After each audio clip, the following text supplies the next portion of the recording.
People always say Lagos will show you things you've never seen before. They tell you to shine your eyes, that the city is a jungle and everyone is a predator waiting to eat. But they forget to tell you about the illusions.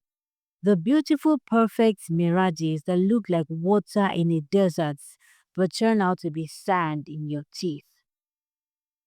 Nothing, and I mean nothing, prepared me for the illusion that was Michael, or for the day the universe decided to play a cruel joke on me, involving the one person I thought was a stranger, who turned out to be the closest thing to me.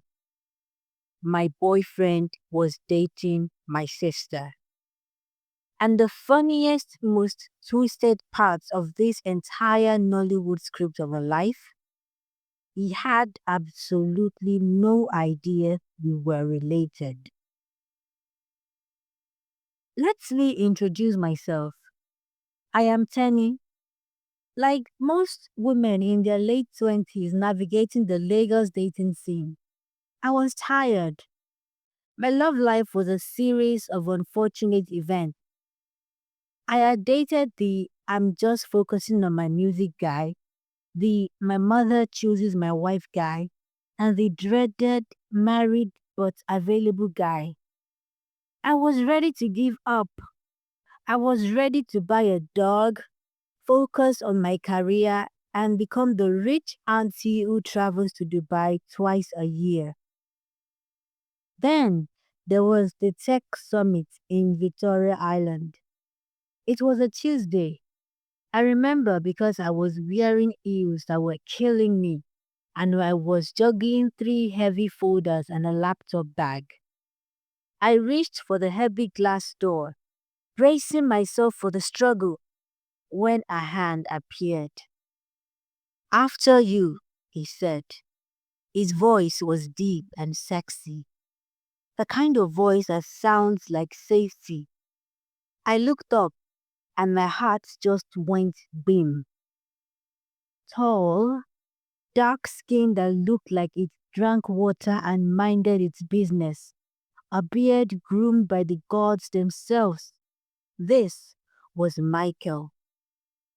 We didn't just talk, we flowed.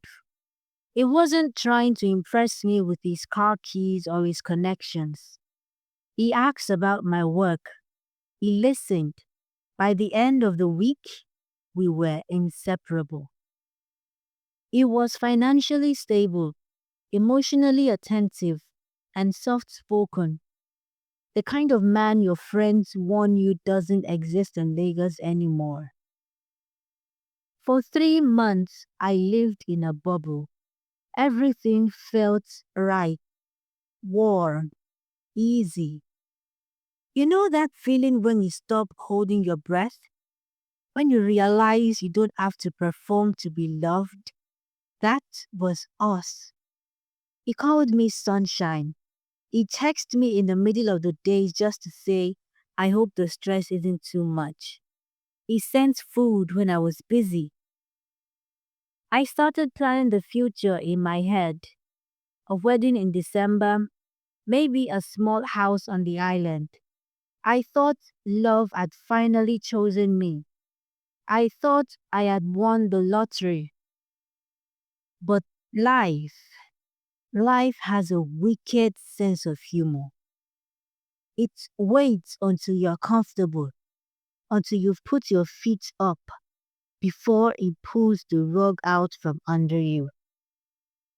Enter Kemi. I come from a complicated home. My parents divorced when we were teenagers. It was messy. Kemi, my older sister, went with dad to Abuja. I stayed with mom in Lagos. Over the years, the distance became more than just physical. We became strangers with the same last name. We weren't enemies, we just didn't know each other. When she called and said she had a job transfer to Lagos and needed a place to stay for a few weeks while she house hunted, I said yes. I wanted to fix us.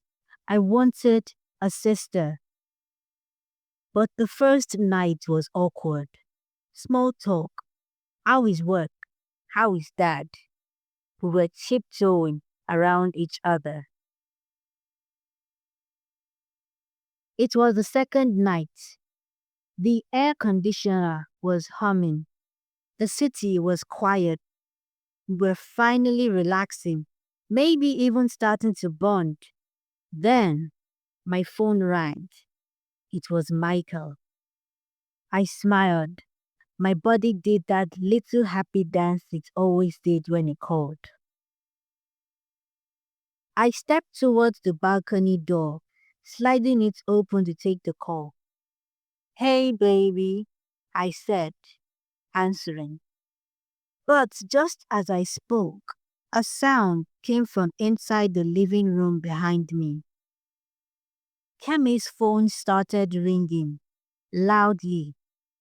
But it wasn't just that it was ringing. It was the ringtone. I froze. Michael had a specific ringtone on my phone. Wait for Me by Johnny Drill. Why was my sister's phone playing the exact same song at the exact same second? I lowered my phone.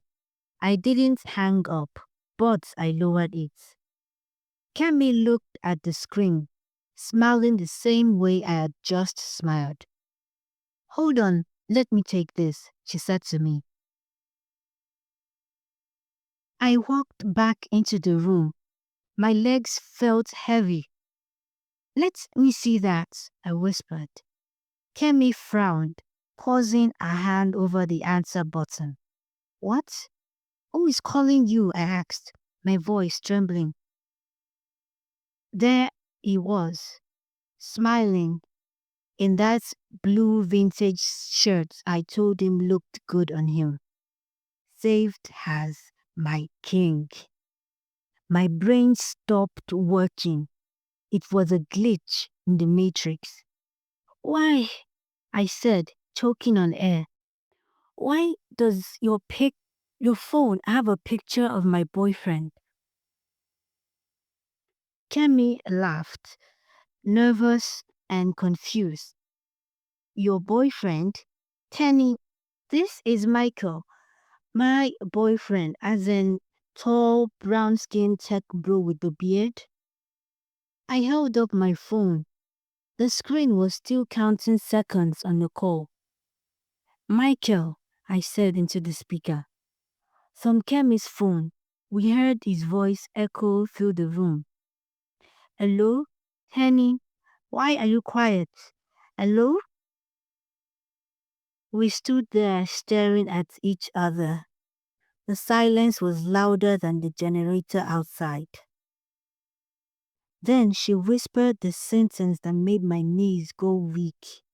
The sentence that changed the game from a coincidence to a tragedy.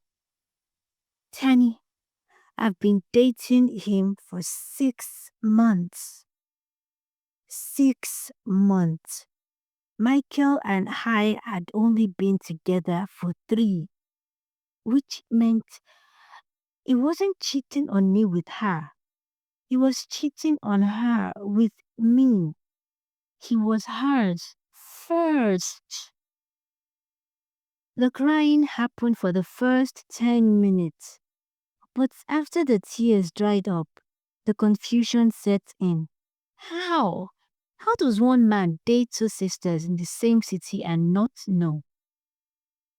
We sat on the floor and opened the files. We became FBI agents. We compared dates, locations, chats. It was terrifyingly efficient. It took us to the same restaurant, just on different weekends. He bought us the same perfume, Zara Red Vanilla. He probably got a discount for buying 2. He told us the same stories about his childhood trauma to make us feel special. And the pet's name, Sunshine, he used it for both of us so he wouldn't mix up our names.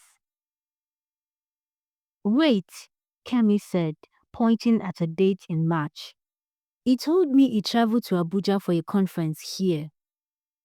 I looked at the date. No, that weekend he was at my place watching movies because he said he had the flu. He was balancing us perfectly. The only reason he got away with it, he didn't know Kemi had a sister in Lagos. And Kemi didn't know I was seeing someone serious. And this is the key. He never posted either of us on social media. I'm a private person, he always said. Private person indeed. Private demon. Smart man? Maybe. Dumb man? Definitely. Because now he was dating two sisters who were living in the same apartment. And we had a plan. We decided to test the depth of his deception. Kemi invited him over for Friday night dinner. I told him to come over Saturday morning for breakfast. He accepted both invites enthusiastically. Friday night came. I hid in my bedroom and turned off my lights. I cracked the door open just a tiny bit. Watching him walking was painful. He brought flowers, the same flowers he brought me last week. He kissed her. He hugged her waist. He laughed that deep, safe laugh. Hearing him tell her he missed her while I was 10 feet away broke something inside me. But I stayed quiet. I needed him to dig his grave fully. Saturday morning, he must have gone on to change because he walked in looking fresh, smelling like that expensive oud. He kissed me like he hadn't just spent the night holding my sister. He lied beautifully, effortlessly. How was your night, Sunshine? He asked. It was enlightening, I said. I actually have a surprise for you, I told him. He smiled, expecting a gift. Oh, really? I love surprises. I know, I said. Turn around. Two sisters, one boyfriend, one very small living room. The color didn't just drain from his face, it so left his body. He looked at Kemi, he looked at me, he looked at the door like he wanted to run through it. Tiny, Kemi, what are you doing here? He stammered. I live here, Michael, I said. And she's my sister, Kemi added. He crumbled. There was no smooth excuse. No, it's not what it looks like. He just swallowed hard. I didn't know, he whispered. You two never mentioned you were related. Different last names, different vibes. Kemi leaned forward, a voice sharp enough to cut glass. And that justifies loving both of us. That justifies lying to both of us. He shook his head violently. No, I wasn't trying to play a game. You both came into my life and I couldn't choose. I caught feelings for both of you. And looking at him, pathetic and trembling on my couch, I realized something. He wasn't an evil mastermind. He wasn't a demon. He was just reckless. He was a coward. He was emotionally greedy. He wanted the comfort of Kemi and the spark of Tenny, and he thought he could steal both without paying the price. We didn't scream. We didn't fight over him. We just asked him to leave. He begged for an hour. He tried to explain the unexplainable, but some doors, once closed, can never be opened again. Healing wasn't easy. For the first few weeks, we were both heartbroken. We had both lost the man we loved. But in the middle of that shared pain, something beautiful happened. The awkwardness between Kemi and me vanished. We bonded over our shared trauma. We cried together. We roasted him together. We fixed the parts of our relationships that our parents' divorce had broken. Michael thought his deception would destroy us, but it didn't. He accidentally gave me back my sister.